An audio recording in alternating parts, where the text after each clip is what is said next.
गुरुजी, तमाम अब डिबेट होते रहते हैं। जी। और ये ब्राह्मण क्या है, या ब्राह्मण कोई भी हो सकता है, या सिर्फ जो समुदाय है आजकल जिसे पंडित समुदाय कह दिया जाए वही सिर्फ ब्राह्मण हो सकता है?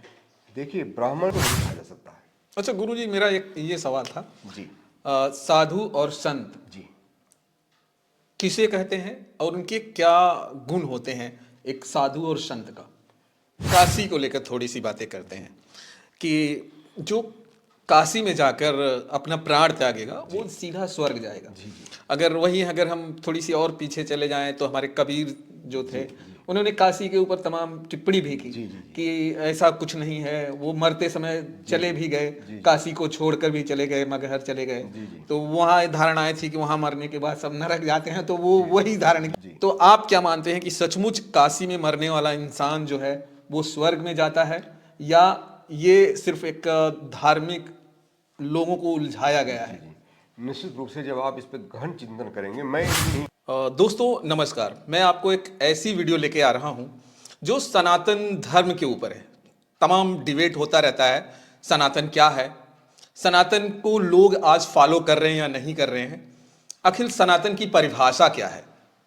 आज हमारे साथ जुड़े हुए हैं ज्वाइंट सेक्रेटरी, यानी कि सचिवालय से ज्वाइंट सेक्रेटरी रहे हमारे सर जो है, और तमाम ये बातें इनसे होगी इस मुद्दे पर।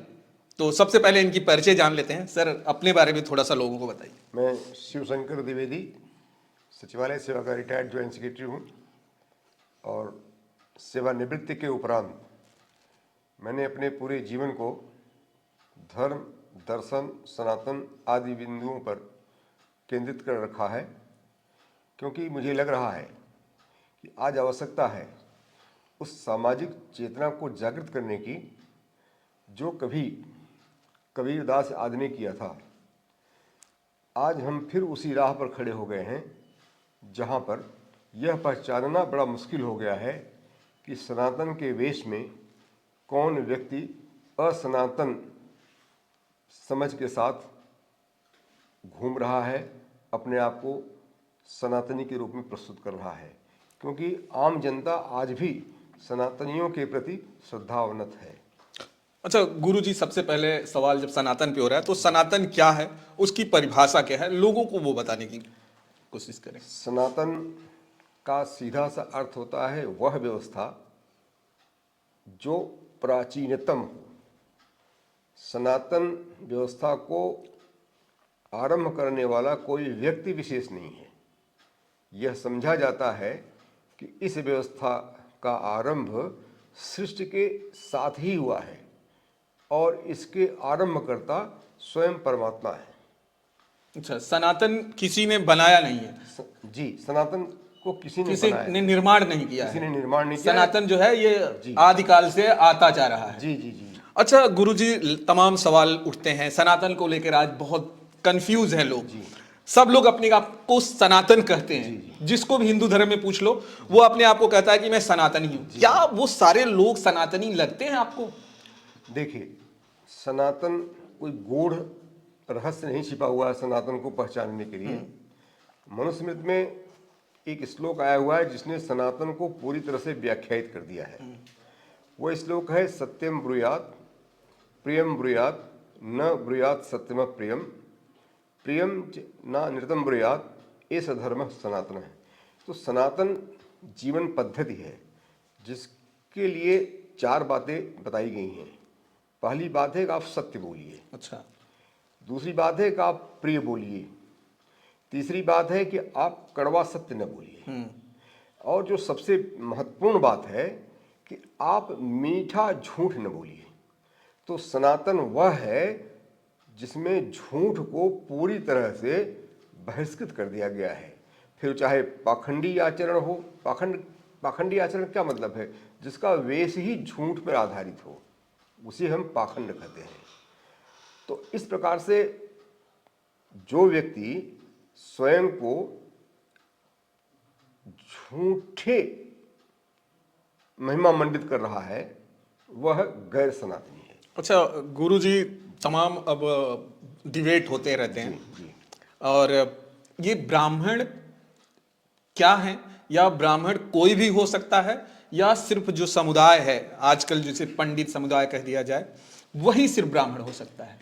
देखिए, ब्राह्मण एक वर्ण व्यवस्था के अंतर्गत स्वीकृत संप्रत्यय है।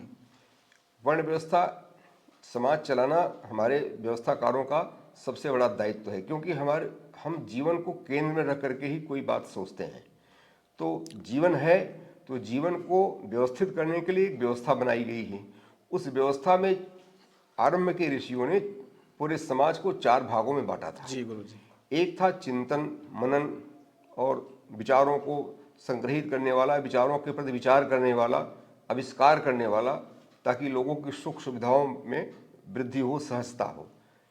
दूसरा वर्ग था समाज के या पूरे राज्य के क्षेत्र के लोगों की सुरक्षा व्यवस्था प्रदान करने वाला, शासन व्यवस्था चलाने वाला।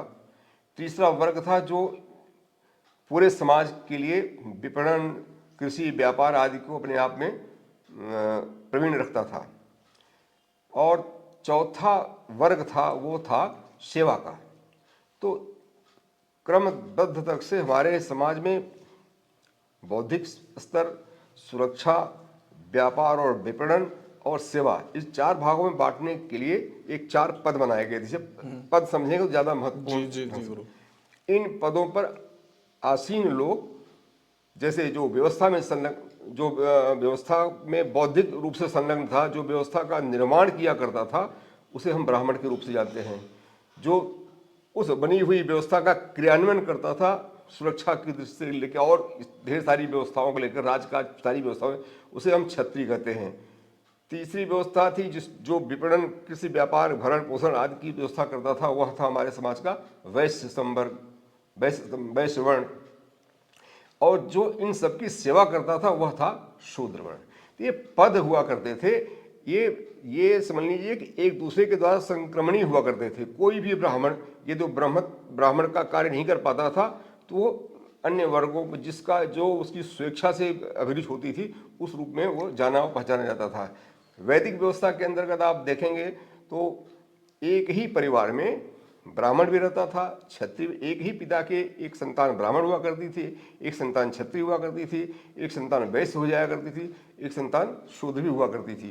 तो इस तरह से वो वर्ण व्यवस्था जाति व्यवस्था नहीं है। अच्छा। आज दुर्भाग्य है कि हम वर्ण व्यवस्था को जाति व्यवस्था के रूप में पूरी तरह से परिवर्तित कर चुके हैं और उस परिवर्तन में हम जी रहे हैं। अच्छा गुरुजी, अभी ब्राह्मण समुदाय जैसे होता है तो वो पूरी तरह से ये कहता है कि अगर पूजा पाठ या तमाम चीजें अगर कोई दूसरी जाति के लोग करते हैं तो वो विरोध करते हैं, और दूसरी जाति के लोग अब ये कहते हैं कि जो ज्ञानी हो, तमाम वो वेद पुराण की बातें करते हैं कि जो ज्ञानी हो, जिसे वेद के बारे में मालूम हो, जो तमाम धर्मों के ग्रंथों के बारे में जानता हो, वही ब्राह्मण कहलाता है। ये तमाम दूसरी बिरादरी के लोग कहते हैं। लेकिन ब्राह्मण जो समुदाय के लोग हैं ये मानने को तैयार नहीं होते हैं। अब तमाम जो उनके बड़े बड़े लोग हैं वो ये कहते हैं कि नहीं, ब्राह्मण का काम सिर्फ ब्राह्मण करेगा। आप क्या मानते हैं इसको? नहीं, इसमें तो देखिए, यदि कोई ब्राह्मण पूरी तरह से ब्रह्म कार्य में नहीं लगा हुआ है तो वह स्वयं को यदि ब्राह्मण कहता है तो जातीय आधार पर कर सकता है। तो जैसे मैं सचिवालय में था, सचिवालय शासन में था या सेवा में था, तो ऐसी स्थिति में मैं ब्राह्मण के द्वारा जो निर्धारित कार्य हैं ब्राह्मणों के लिए, वह मैं नहीं कर पाता था। और यदि कोई गैर ब्राह्मण पूरी निष्ठा के साथ भगवत आराधन में लगा हुआ है, अनुष्ठानों आदि को पूरा करा रहा है, तो मुझे नहीं लगना चाहिए कि ऐसा कोई विरोध होना चाहिए या किसी ब्राह्मण के द्वारा ऐसा विरोध किया जाना, तो नहीं कहा जा सकता है। अच्छा गुरुजी, मेरा एक ये सवाल था जी। साधु और संत जी किसे कहते हैं और उनके क्या गुण होते हैं, एक साधु और संत का? तो देखिए, साधु का मतलब होता है वो अपने आचरण से, व्यवहार से, अपने चिंतन से ऐसी कोई बात न सोचे, न करे, न कहे जिससे किसी और को दुख हो। तो दूसरों को दुख न देना ही सबसे बड़ा साधुता है, सबसे बड़ी साधुता है। अच्छा गुरुजी, अभी हमने बात कर रहे थे हमारे एक कलीग्स, तो उसमें आपने कहा कि जो साधु होता है, जो संत होता है, जी।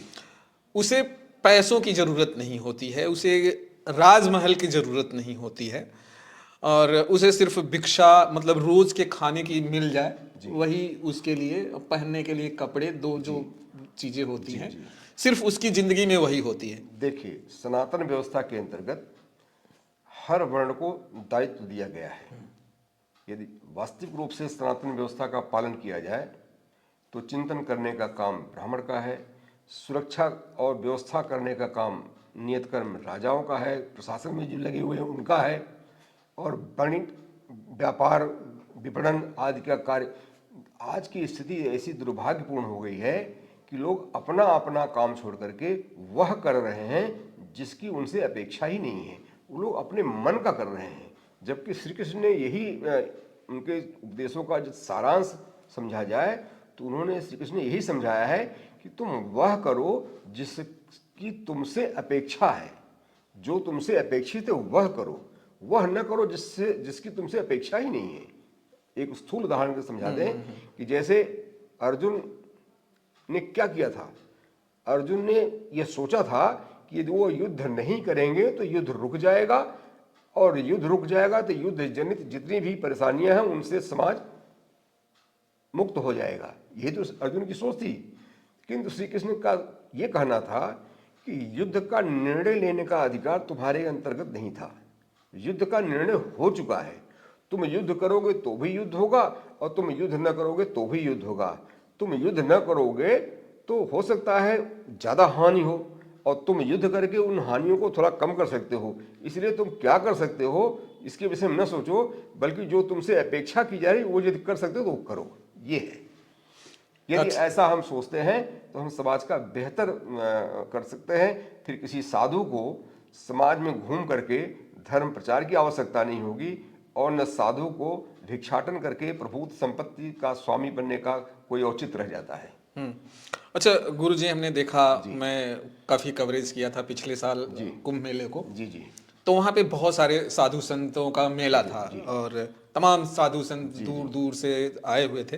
तो मैं उन साधुओं को ये मैसेज गलत नहीं कहना चाहता हूँ, लेकिन मैंने अपनी आंखों से जो देखा जी तो तमाम साधु संत बाहर थे, पैसे मांग रहे थे। क्या ये हमारे सनातन धर्म के हिसाब से उन साधुओं का ये सही काम था, या सनातन में ऐसा नहीं है कि साधु जो है लोगों से पैसे नहीं मांग सकता, साधु जो है गालियां, वहाँ बहुत सारे ऐसे साधु संत थे जो लोगों को मारते भी थे, चिमटे से। वीडियो बहुत वायरल हुआ था, आपने देखा होगा, चिमटे से मारते थे। क्या ये साधु एक सही साधुओं का ये निशानी है?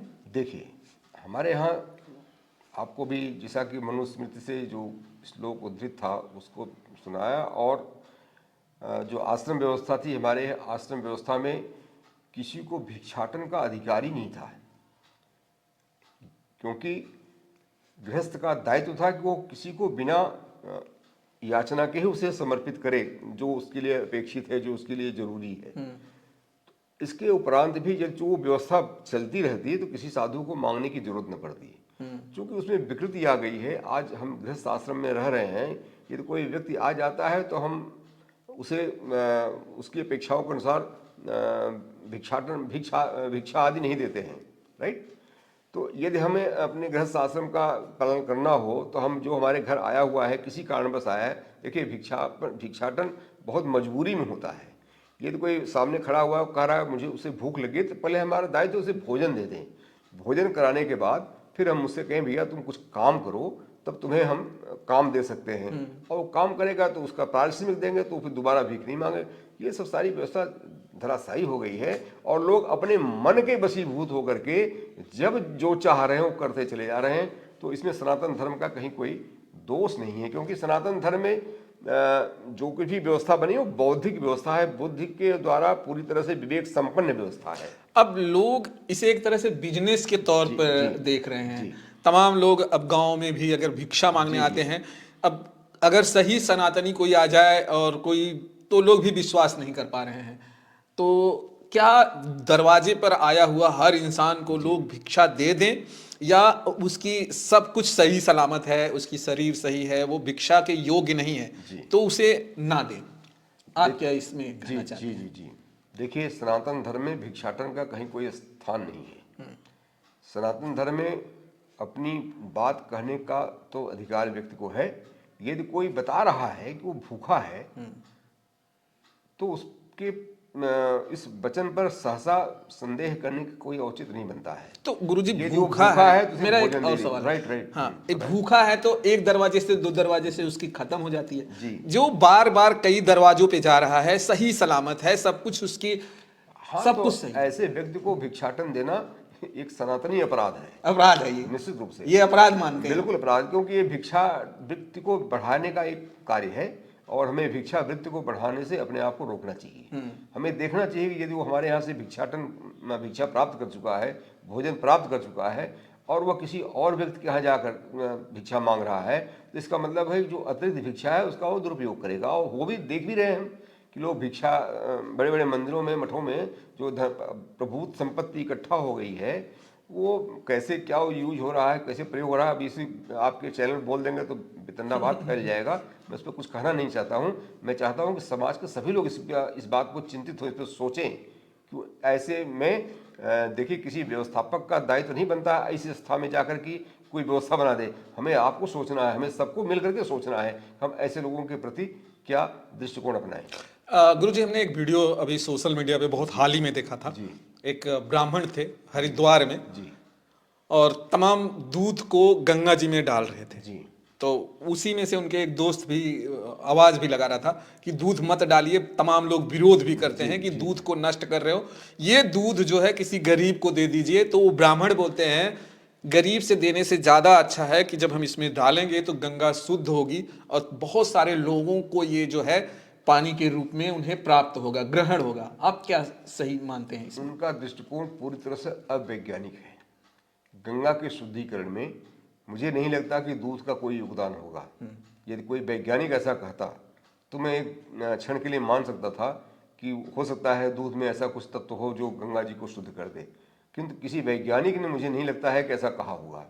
यह हम धर्म की गलत व्याख्या के आधार पर, अंधविश्वास के आधार पर ये सब कृत्य करते हैं और उसे अपरिपक्व वैज्ञानिक व्याख्या के नाम पर वैज्ञानिक व्याख्या के रूप में उसे स्वीकार कर लेते हैं। मैं नहीं समझता हूँ कि यज्ञ करने से वातावरण शुद्ध होता है, ठीक है, मगर वो वातावरण तो शुद्ध होगा जब हम पर्यावरण पर ध्यान देंगे, पौधे लगाएंगे और समय से वर्षा होगी तो वातावरण शुद्ध हो जाएगा।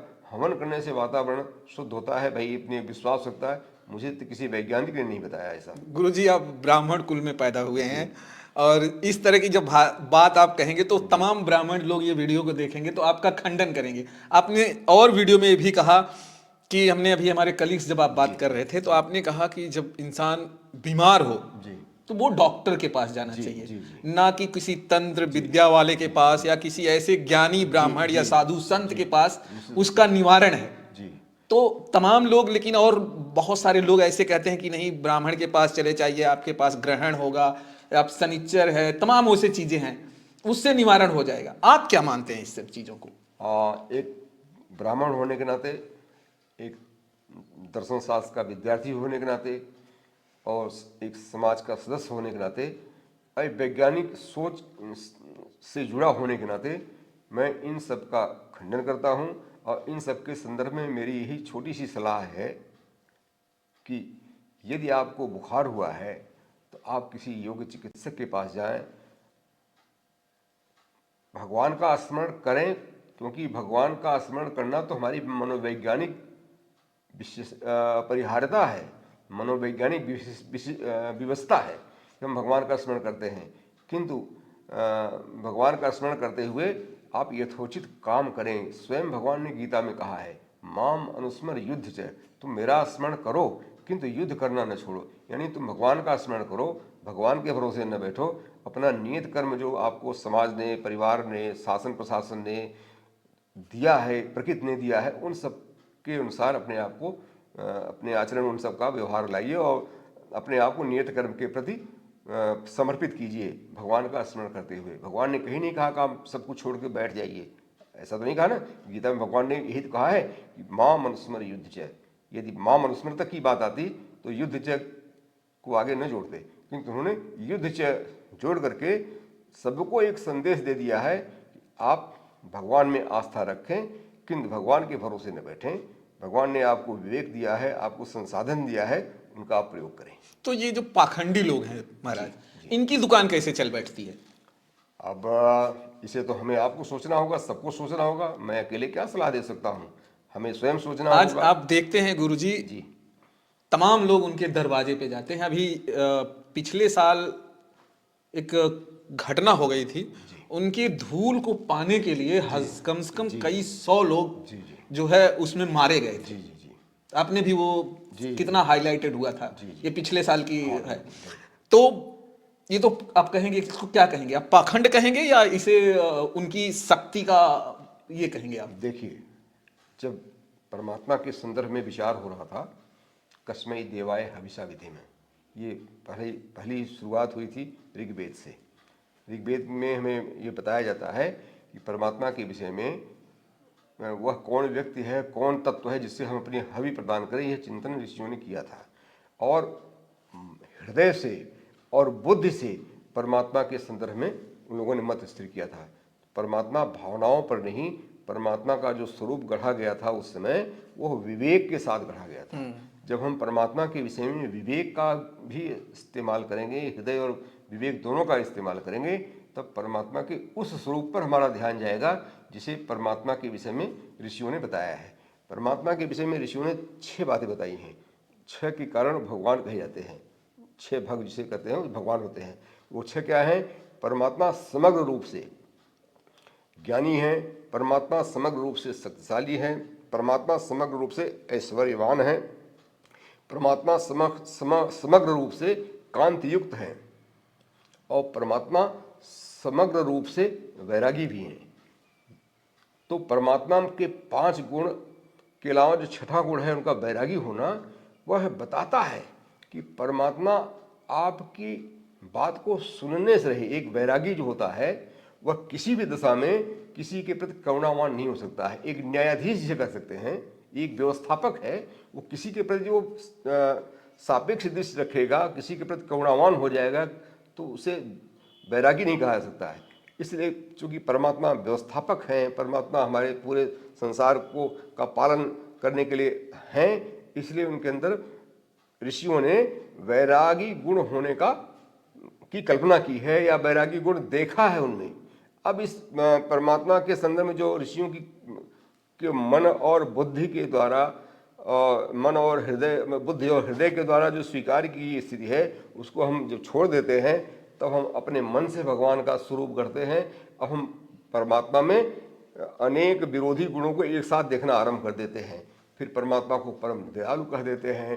फिर अपनी सारी अपराधों को परमात्मा के सामने समर्पित करके हम सोच लेते हैं कि हम अपराध मुक्त हो गए हैं। किंतु याद रहे, जैसे अपराध का जो दंड है वो मिलके रहता है, वैसे ही आप जो कर्म करते हैं उसका परिणाम आपको मिलकर रहेगा। परमात्मा आपको किसी भी दंड से, किसी अपराध से मुक्त करने से है, नंबर 1। नंबर 2, वहीं इस बात को भी स्पष्ट रूप से स्वीकार किया जा चुका है कि परमात्मा का दर्शन किसी भी साधना से संभव नहीं है। जब स्वयं परमात्मा के संदर्भ में ऋषियों की यह धारणा है, स्वयं भगवान श्री कृष्ण ने इस बात को बताया है कि परमात्मा यानी उनका जो दर्शन है एक मनुष्य कर ही नहीं सकता है। कुछ लोग कहते हैं विराट रूप में तो भगवान ने अर्जुन को दिखा दिया था, किंतु वह इस बात को भूल जाते हैं कि अर्जुन भगवान के विराट स्वरूप को देख ही नहीं पाए। तो विराट स्वरूप के माध्यम से भगवान ने, श्री कृष्ण ने यह बताने का प्रयास किया है कि व्यक्ति के अंतर्गत, एक पुरुष, एक व्यक्ति विशेष के अंदर, या किसी भी व्यक्ति के अंतर्गत, किसी साधक के अंतर्गत वो क्षमता ही नहीं है जो परमात्मा को देख सके। जब हमारे अंदर परमात्मा को देखने की क्षमता ही नहीं है, इसके बावजूद भी हम परमात्मा को देखने के पीछे पड़े हुए हैं, तो इसका मतलब हमारा परमात्मा में कोई विश्वास नहीं है। हम अपने मन के दास हो गए हैं, हम जो सोच रहे हैं वही करने के लिए अग्रसर हो रहे हैं। और इसी दुर्भाग्यपूर्ण स्थिति के कारण कोई साधु को परमात्मा समझ ले रहा है, कोई संत के चरणों में की धूल लेने के दौड़ रहा है। तो भाई जो स्थितियाँ गड़बड़ हैं वो तो होकर रहेंगी, इसके लिए हम किसी को दोषी नहीं दे सकते हैं। आज सारे के सारे समाचार चैनल सबके पास है, सबके हाथों में मोबाइल है, इंटरनेट है, सब स्वयं सक्षम है निर्णय लेने के लिए। अच्छा गुरु, एक सवाल है कि हमने देखा कि जितने भी विकसित देश हैं या जी फॉरेन में जो भी जी हैं, जी बहुत सारे देश हैं, जी जी वो धर्म के पीछे बहुत कम है और हमारा हिंदुस्तान धर्म के पीछे बहुत ज़्यादा है। क्या हमारे जो लोग हैं आज गरीबी का जो कारण, मेन कारण यही आपको लगता है कि धर्म के पीछे भागना, पढ़ाई पे उतना फोकस न करना? आपको क्या लगता है कि वो लोग क्यों आगे हैं और हमारा इंडिया क्यों हमें लगता है कि पीछे है? जबकि अगर हम बहुत पीछे चले जाएं तो हिंदुस्तान की अगर हम बातें करें, द्वापर त्रेता युग की बात करें तो हिंदुस्तान की जो जो लोग थे, जो भी साधु संत थे, इतने गुणवान थे, इतने विद्वान थे, आज क्यों पिछड़ रही है हमारी देश, हमारा हिंदुस्तान आज क्यों पीछे जा रहा है? आपको जो भी लगता है वो जरा इसका लोगों को बताएं। इसका उत्तर हमें गीता में मिलता है। गीता में, गीता की पृष्ठभूमि में जब हम जाएंगे तो हमें पता चलेगा कि गीता के उपदेश की आवश्यकता क्यों पड़ी। गीता के उपदेश की आवश्यकता इसलिए पड़ी कि अर्जुन ने युद्ध न करने का निर्णय ले लिया और युद्ध न करने के निर्णय के संदर्भ में जितने भी तर्क दिए थे, उन सभी तर्कों को सुनने के बाद परमात्मा ने, मैंने श्री कृष्ण ने यही कहा था कि तुम वह सोच रहे हो जिसके विषय में सोचना नहीं चाहिए, तुम उस विषय में चिंता कर रहे हो जिसके विषय में चिंता नहीं करनी चाहिए। और इसी सिलसिले में जब उन्होंने अपना उपदेश आरंभ किया था श्री कृष्ण ने, तो उन्होंने कहा कि तुम्हारी जो प्रकृति है वह करते रहने की है, तुम करते हो, कर्म से तुम्हारा एक भी क्षण विराम नहीं है, किंतु तुम वह नहीं करते हो जो तुमसे अपेक्षा है। केवल करने से काम नहीं चलने वाला है, क्योंकि जो कुछ भी करोगे उसका तो तुम्हें परिणाम मिलेगा। इसलिए श्री कृष्ण का कहना है कि नियत कर्म करो, वह करो जो तुमसे अपेक्षा है। एक स्थूल उदाहरण के लिए बता रहे हैं कि यदि हाई स्कूल का परीक्षा दे रहा विद्यार्थी हाई स्कूल में निर्धारित विषयों को नहीं पढ़ेगा और वह पढ़ेगा, उपन्यास पढ़ेगा, तो निश्चित रूप से पास नहीं हो पाएगा। तो श्री कृष्ण का कहना है कि वह करो जो तुम्हें करना है। विदेश में जो लोग धर्म के प्रति ज़्यादा स्थावान न होते हुए भी हमसे बहुत रूप आगे हैं, भौतिक रूप से भी आगे हैं और आध्यात्मिक रूप से भी आगे हैं। उनका दर्शन शास्त्र बहुत परिपक्व है, उनका जो आध्यात्म है वो भी काफ़ी परिपक्व है। क्यों? क्योंकि उन्होंने वह किया है जिसके लिए वो होते हैं। एक वैज्ञानिक केवल विज्ञान की बात होता है, हमारे यहाँ जो वैज्ञानिक होता है या हमारे यहाँ वैज्ञानिक से अपेक्षा की जाती है वो धर्म के विषय में चिंतित हो जाए। तो हमें वह करना चाहिए जो हम, जिसके लिए हम तैनात हैं। हम यदि हम व्यवस्था में तैनात हैं, हम प्रशासन में हैं, हमें केवल प्रशासन के विषय में सोचना चाहिए। हम पूजा पाठ के चक्कर में यदि अपनी ड्यूटी पर लेट जाते हैं तो निश्चित रूप से यह परमात्मा जो श्री कृष्ण ने समझाया है श्रीमद् भगवद गीता में, उससे तो परमात्मा संतुष्ट होने से रहे। आप नियत कर्म करें, परमात्मा आपके पीछे होंगे। यह श्री कृष्ण ने अर्जुन के साथ आचरण करके समझा दिया है। श्री कृष्ण जब मथुरा की ओर अग्रसर होते हैं तो रोती बिलखती भक्ति में तल्लीन गोपियों को पूरी तरह से छोड़ देते हैं। उनकी विरह वेदनाएं श्री कृष्ण के कानों तक पहुंच ही नहीं पाती हैं। और अर्जुन जब नियत कर्म करने के लिए युद्ध भूमि में उतरते हैं दोबारा उपदेशों को सुनने के उपरांत, तब अर्जुन के पीछे पीछे श्री कृष्ण ही उनके सारथी के रूप में होते हैं। तो कहने का आशय है कि यदि आप नियत कर्म करेंगे तो आप परमात्मा का स्मरण, वो स्वतः परमात्मा का स्मरण समझा जाएगा, स्वतः परमात्मा का कार्य समझाएगा, स्वतः व्यवस्थापक का कार्य समझा जाएगा। और जब आप व्यवस्थापक का कार्य करेंगे तो निश्चित रूप से उसका जो परिणाम होगा वो आपके लिए उपयोगी होगा, आनंददायक होगा। अच्छा गुरुजी, हमने जैसे जैसे बड़ा हुआ तमाम लोगों के सवाल आते हैं। जी जी काशी को लेकर थोड़ी सी बातें करते हैं कि जो काशी में जाकर अपना प्राण त्यागेगा वो सीधा स्वर्ग जाएगा। जी जी अगर वहीं अगर हम थोड़ी सी और पीछे चले जाएं तो हमारे कबीर जो थे, जी उन्होंने काशी के ऊपर तमाम टिप्पणी भी की जी जी कि ऐसा कुछ नहीं है। वो मरते समय चले भी गए, जी काशी को छोड़कर भी चले गए, मगहर चले गए। जी जी तो वहाँ धारणाएं थी कि वहाँ मरने के बाद सब नरक जाते हैं, तो वो वही धारणा। जी। तो आप क्या मानते हैं कि सचमुच काशी में मरने वाला इंसान जो है वो स्वर्ग में जाता है, या ये सिर्फ एक धार्मिक लोगों को उलझाया गया जी है? जी निश्चित रूप से जब आप इस पर गहन चिंतन करेंगे, मैं ही नहीं कोई भी इस पर गहन चिंतन करेगा तो इस बात को जरूर समझेगा कि यदि कोई काशी में मर करके स्वर्ग गया है तो वह स्वर्ग से तो बताने नहीं आ रहा है कि वो स्वर्ग में पहुंच गया है, और यदि बता रहा है कि वो स्वर्ग में पहुंच गया तो झूठ बोल रहा है, राइट। क्योंकि स्वर्ग एक ऐसी जगह है जहां आम आदमियों का जाना असंभव है, संभव ही नहीं है। और जो स्वर्ग में है उन लोगों का आम आदमियों से कोई संपर्क नहीं हो जाता है, रह पाता है। ऐसी स्थिति में भी यदि हम इस धारणा में अपने आप को रखे हुए हैं कि काशी में नहाएंगे तो या काशी में मरेंगे तो हम सीधे स्वर्ग जाएंगे, अब इससे तो हम क्या कहें। कबीरदास जी ने बहुत अच्छा कहा कि हम जब अच्छे कर्म किए होंगे तो हम जहाँ भी मरेंगे हमें उस सदगति मिलेगी, और जब बुरे कर्म किए होंगे तो हम जहाँ भी रहेंगे हमें दुर्गति होगी। तो मुझे तो नहीं लगता है कि किसी धार्मिक स्थान पर जा करके देह त्याग करने से या धार्मिक स्थानों पर जा करके अर्चना वंदना करने से मन को संतुष्टि मिल सकती है। मन को संतुष्टि के लिए हर आदमी उपाय करने के लिए स्वतंत्र है। ऐसे में हम किसी के भावनाओं को आहत नहीं करना चाहते हैं, किंतु किसी की भावनाओं के प्रवाह में बह करके हम स्वयं बहना भी नहीं चाहते हैं। अच्छा, आप अपनी तरफ से मतलब आप नहीं, मतलब आप आप नहीं, मैं सबको यही एक निवेदन कर रहा हूँ, सबके साथ मैं एक विनम्रता के साथ कह रहा हूँ कि किसी की भावनाओं में बह करके आप बहना छोड़ दें। आप वह करें जो आपने अर्जित किया है। यदि आपने अपनी मेहनत से, तपस्या से आप प्रशासन में चले गए हैं, आप व्यापार कर रहे हैं, दुकान कर रहे हैं, आपकी अच्छी खासी दुकान चल रही है, तो आप नियमित बैठिए, ग्राहक को भगवान समझिए। अब इससे ज़्यादा और क्या कह सकते हैं। किसी के कहने से अपनी दुकान बंद करके कहीं आप मंदिर गए हैं, मठ गए हैं, तो उस अवधि में तो आपकी दुकान का ही तो नुकसान होगा। अब इस छोटी सी बात को ज़्यादा विस्तार देने की आवश्यकता नहीं है। हर आदमी को स्वयं आगे आकर के समझना होगा। गुरु जी, हमने एक फिल्म देखी थी जो OMG करके, जी। उसमें तमाम इस तरह की आपने भी देखी होगी कि शायद उस फिल्म को तमाम तरह की उसमें वीडियो में दिखाया गया भगवान को लेके, और जहाँ एक तरह से शास्त्र के लोग लड़ते रहे और एक तरह से ये, और दूध को लेकर वहाँ भी बहुत कंट्रोवर्सी हो रहा था कि जो दूध है मंदिर में, आज भी हमारे यहाँ दूध को हजारों लीटर, अगर देखा जाए तो हजारों लीटर दूध को मंदिर में जो है चढ़ा दिया जाता है। आप क्या मानते हैं, ये सही होता है या ये नहीं होता है? इस पे मेरे मानने से ज़्यादा महत्वपूर्ण लोगों को मानना चाहिए, लोगों को समझना चाहिए। नहीं, आप एक विद्वान हैं, आप अपनी बातें अगर बताएंगे तो लोग आपकी बातों को सुनेंगे। एक दर्शन शास्त्र के विद्यार्थी होने के नाते मेरा जो निर्वचन है, मैं जो कहना चाहता हूँ वो ये कहना चाहता हूँ कि भगवान तक हमारी बात नहीं पहुँच पाती है, राइट।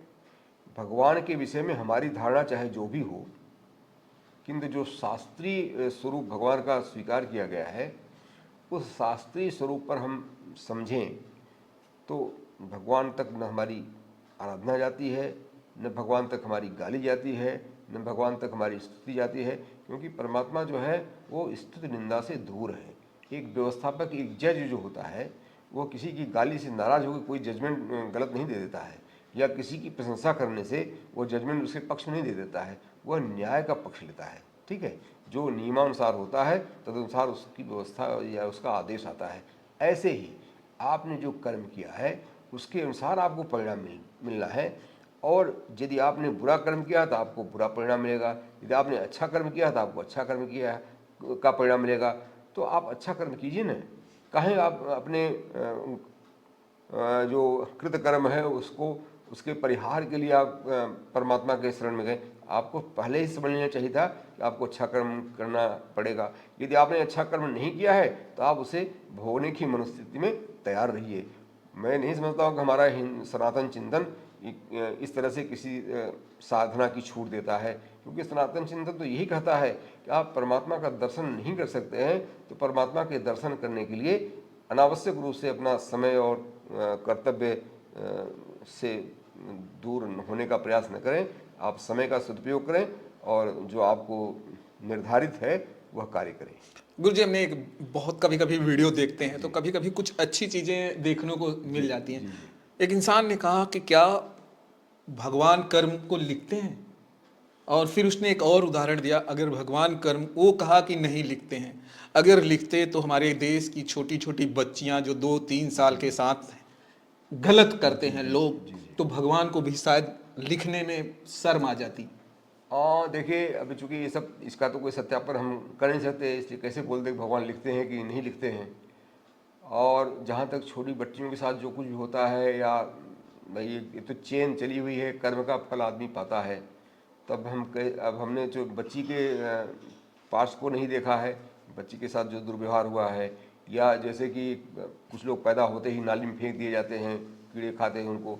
कुछ लोग पैदा होते ही किसी संपन्न व्यक्ति के द्वारा गोद ले लिए जाते हैं, तो उनका जीवन अत्यंत ये जो घटनाएं हैं, यही पूर्व जन्म को एक तार्किक आधार प्रदान करती हैं। पूर्व जन्म होता है कि नहीं होता है, इसका हमारे पास कोई अभी वैज्ञानिक साक्ष्य नहीं मिल पाया है। जी जी। किंतु ये जो घटनाएं घटती हैं, उसके आधार पर हम एक मत बना लेते हैं कि पूर्व जन्म होता है।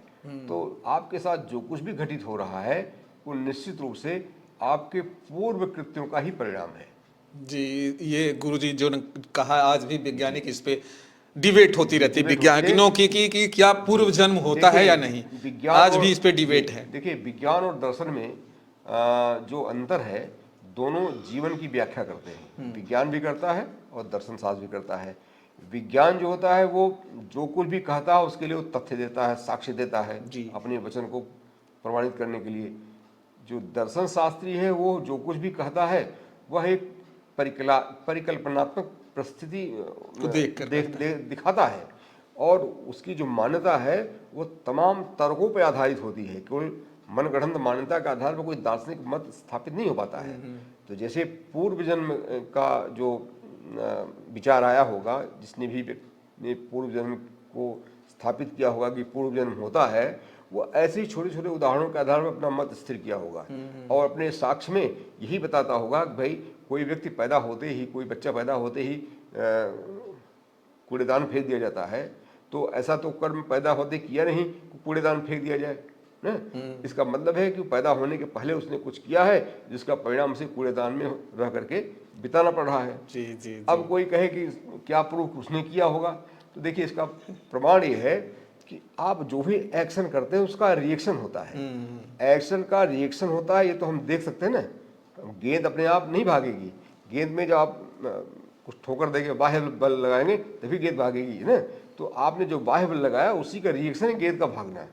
तो जो हर कार्य का एक हर क्रिया की प्रतिक्रिया होती है, इसका हम सत्यापन करते हैं। तो प्रतिक्रिया को देख करके हम क्रिया के विषय में कल्पना कर लेते हैं। जो हमारी कल्पना है पुनर्जन्म की, या हाँ, पुनर्जन्म की जो हमारी कल्पना है, उसके पीछे ऐसे ही ढेर सारे उदाहरण हैं, तथ्य हैं, जिनको हम इनकार नहीं कर सकते। इनकी व्याख्या हम ऐसे ही कर सकते हैं। देखिए, चिकित्सक ये तो बता सकता है कि गर्भ में पल रहा बच्चा जो भी है, वो विकलांग होगा, वह मंद बुद्धि का होगा, है, ये सब बता सकते, किंतु वह कूड़ेदान में फेंका जाएगा ये कोई चिकित्सक नहीं बता सकता है। किंतु कूड़ेदान में फेंका जा रहा है, तो इसकी व्याख्या वो दर्शन शास्त्र करता है, दार्शनिक करता है। जी। अच्छा गुरुजी, एक लास्ट आखिरी सवाल होगा जी। हमारे जो, अगर हम सनातन धर्म के बहुत पीछे चले जाएं, सतयुग या द्वापर युग में जाएं, तो वहाँ जो ऋषि महर्षि होते थे और आज के ऋषि महर्षियों में क्या फर्क आप देखते हैं? देखिए, ऐसा है, एक बात तो हमें स्पष्ट रूप से स्वीकार कर लेनी चाहिए, जैसा कि हमारे सामने अभी तक जो स्थितियाँ आई हैं, समाज ऐसे ही रहा है। अच्छा। व्यभिचार, भ्रष्टाचार तब भी होते थे, व्यभिचार भ्रष्टाचार आज भी हो रहे हैं, और ये इनका अंत नहीं होना है। इसीलिए मुझे जो एक पुरुष सूक्त की ऋचा है, द्वितीय ऋचा है, उसमें कहा गया है कि पुरुष एवेदम सर्वम यद भूतम यच्च भाव्यम। तो जो भूत हो चुका है वह भी पुरुष ही था, जो वर्तमान है वो भी पुरुष ही है। पुरुष मतलब व्यवस्था, यानी जो घटनाएं घट रही हैं, ये घटनाएं जो आज घट रही ना, ये पहले से भी घट चुकी हैं। एक छोटा सा उदाहरण दें। गौतम ऋषि की अहिल्या से कहते हैं, वो उनकी पत्नी थी। उनके साथ क्या हुआ था? व्यभिचारित हुआ था। इंद्र जैसा प्रभावशाली देवता भी व्यभिचार के लिए उतर आया था, जिससे गौतम महाराज ने दोनों को श्राप दिया था। अपनी पत्नी को श्राप दिया को पत्थर पाषाण मत हो जाए और उसको श्राप दिया है, देखो तुम्हारे पूरे शरीर में हजारों भग हो जाए। दोनों चिल्लाने लगे हैं श्राप सुन करके, क्योंकि श्राप का तुरंत क्रियान्वयन हो गया। तो ऋषि ने उन्हें आशीर्वाद उसे बताया कि तुम सारे ठीक है, तुम्हारे सारे भग हम समाप्त कर देते हैं, मगर एक भग तुम्हारे मस्तिष्क में रहेगा ताकि वो तुम्हारे अपराध का बोध कराता रहे तुम्हें। और अहिल्या को कहा कि भाई ठीक है, भगवान राम आएंगे तो तुम्हारा फिर सार्वजनिक जीवन बहाल हो जाएगा। तो कहने का आशा है कि ये जो व्यवस्था है, अब सोचिए कि देवासुर संग्राम हुआ था, सतयुग में हुआ था, युद्ध तब भी हुआ था, राक्षस तब भी हुआ करते थे। रावण जैसा दुर्दांत राक्षस आज तो नहीं हुआ है, मगर इस त्रेता युग में हो चुका था, राइट। कंस जैसा दुर्दांत राक्षस व्यक्ति, प्रशासक, शासक जिसे कर सकते हैं, व्यभिचारी, दुराचारी, अत्याचारी, जो भी कहा जाए, जितने थे द्वापर में हुए थे, क्या आज कलयुग में ऐसा हो रहा है? हो रहा है, इसका वाले नया नहीं है। तो कहने का ऐसा है, ये जो मानवीय प्रवृत्तियां हैं वो हमेशा से हैं, रही हैं, थी, हैं और भविष्य में रहेंगे। हमारा प्रयास है हम व्यवस्था को बनाए रखने के लिए अपना सहयोग दें। चलिए दोस्तों, ये हम इस कुंठा में न रहें कि हम बहुत पहले अच्छे थे, अब खराब हो गए हैं। तो हमें जिस परिस्थिति में रहना है उस परिस्थिति को बेहतर करने का जितना संभव प्रयास हो वो करना चाहिए। अगर हम मोटी मोटी अगर बात करें तो गुरुजी से हमने जो शिक्षा ली है, अगर आप बीमार हैं या आपको तमाम चीजें, मुश्किलों का सामना आप कर रहे हैं, तो आप उन पाखंडियों के पास ना जाएं जो ये कहते हैं कि आपके घर में ये हो गया है, ये करा लीजिए, इससे आप ठीक हो जाएंगे। आप तमाम उन ओझा या तमाम उन वैद्यों की मैं बात नहीं करता, वैद्य तो दवा देते हैं, तमाम उन जो लोग होते हैं जो कहते हैं कि झाड़ फूक से ये ठीक हो जाएगा, आपके घर में ऐसा है, ये कर दीजिए तो ये ठीक हो जाएगा। गुरु जी का मानना है कि आप दवा और जो होती है वो काम करती है, वहाँ जाइए। आपकी सारी चीज़ों का इलाज का जो एक जगह है वो हॉस्पिटल, डॉक्टर, ये तमाम चीज़ें। सवाल एक और है गुरु जी, मेरे मन में अभी याद आ गया।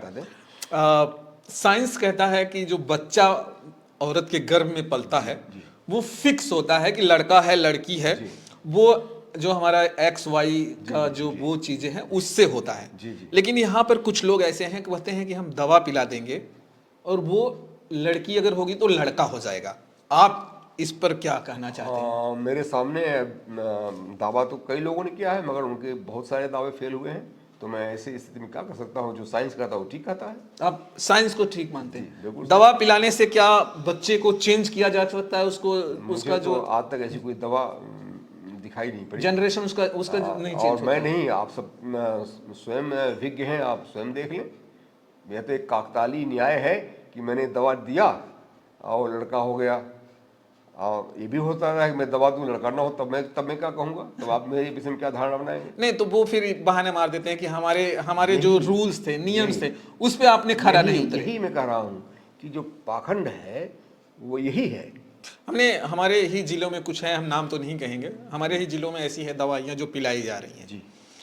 क्या जब सरकार को इन चीज़ों को पता है कि इस पे बच्चे को जो उसका जो लिंक है वो चेंज नहीं हो सकता है, सारे लोग बड़े बड़े वहाँ पे IAS PCS तमाम ऐसे अधिकारी लोग बैठे हैं, ये इस चीज़ को अच्छी तरह से वो जानते हैं कि इस दवा पिलाने से चेंज नहीं होता, तो फिर ऐसे लोगों के ऊपर कड़ी कार्रवाई क्यों नहीं हो पाती है?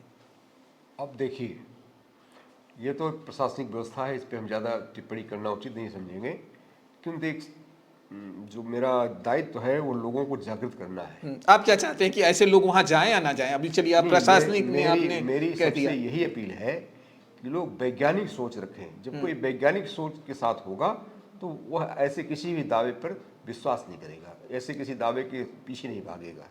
वैज्ञानिक सोच भौतिक जीवन के लिए बहुत आवश्यक है, और भौतिक जीवन को किसी भी दिशा में अस्वीकार नहीं किया जा सकता, उसे इग्नोर नहीं किया जा सकता। हमें भौतिक जीवन में रहना है। हमने वहाँ देखा है ना, बहुत सारे ऐसे टीचर्स जाते हैं जो लोगों को गाइड करते हैं। आखिर वही टीचर जो लोगों को इन चीज़ों की बातें बताता है, वो भी बहक कर वहाँ चले जाते हैं। मैंने तमाम ऐसे टीचर्स ऐसे इसके बाद भी देखिए, पहले तो हुआ था कि लोगों के पास ज्ञान नहीं होता था।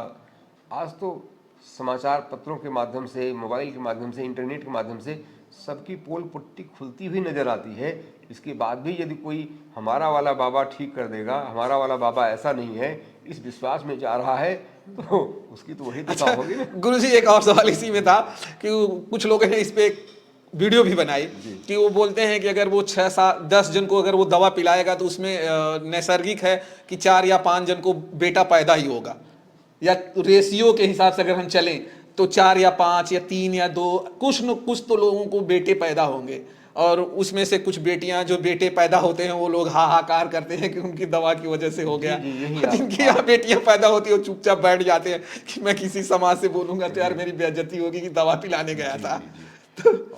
चलिए दोस्तों, मुझे उम्मीद है कि ये वीडियो देखने के बाद आप लोगों को बहुत कुछ आज जानने को मिला होगा, और अध्यात्म से लेते हुए, सनातन से लेते हुए तमाम चीज़ें कवर की गई इसमें, और साइंस को भी हमने कवर किया और तमाम उन चीज़ों को कवर किया है। और इस वीडियो में अगर आपको जो भी लगे कमेंट करिएगा सर के बारे में तमाम, क्योंकि ब्राह्मण समुदाय से हैं, जब जहाँ पर आज ब्राह्मण तमाम इस तरह की बातें करता है, लेकिन सर ने आज सच्चाई बताने की कोशिश की। जिस तरह से साइंस जो कहता है, वो कहते हैं कि साइंस में आप जिएंगे तो ज़्यादा आगे आपका भविष्य बढ़ेगा, आप बढ़ोगे आपका भविष्य बढ़ेगा।